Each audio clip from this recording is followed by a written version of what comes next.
It was Christmas Eve, and it was one of my first dusk patrol shifts with my mate Matt. The shift started at 6 p.m. We just set up our equipment and we were driving onto the beach and we received a phone call. I remember it quite clearly. It was from a senior constable from the Beenleigh Police Communications Centre. We didn't really know what to expect, but he got straight into it. He was quite frank. He basically said, "There's someone drowning at View Avenue, can you get there?" And so yeah, we were a bit taken back being our first shift, and we straight away started heading that way. View Avenue is up the northern end of Surfers Paradise and we were stuck down the southern end, and in front of us was this huge crowd of people. It was hot and humid, they were everywhere, so we ended up having to use the siren to get through in a hurry. As we were driving, we were trying to look for what was happening, and suddenly we saw this crowd of people and they were all at the water's edge, they were pointing out to sea, and we looked and there was this head right at the end of this massive rip. It was probably 100 metres out to sea.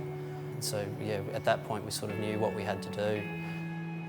I've worked with Matt a fair bit, and as we're driving there, I think we both knew that I was going to go out the board and he wasn't going to be too far behind me on the jet ski, particularly if anything was to happen to me on the way out. It was funny, I remember it felt like forever taking the straps off the board. We obviously had to get it off the roof. It probably was seconds, but it felt like minutes. This rescue was a bit different.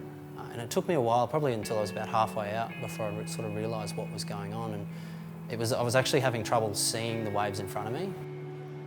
I know on the beach you can look out over the horizon, you can see patients in trouble, but when you're paddling, your head's down at the ocean level and it's hard to see. So a couple of times there I lost sight of the patient. I knew where he was when I got in, but it was getting harder and harder to see. So I popped over the last wave and there he was right in front of me. So I brought him over to the board and tried to reassure him and said, "Oh look, you're all right now, you've got flotation." But he was in such a state of panic, he didn't know what was happening. And he was clinging to the board, and he was exhausted too, and he was coughing and must have swallowed water. But eventually we got him back to shore and we were in waist depth water, and I said, "Mate, you can stand up now." And he just collapsed. He didn't have anything left and he'd taken on water, so ended up, myself and Matt carried him up the beach.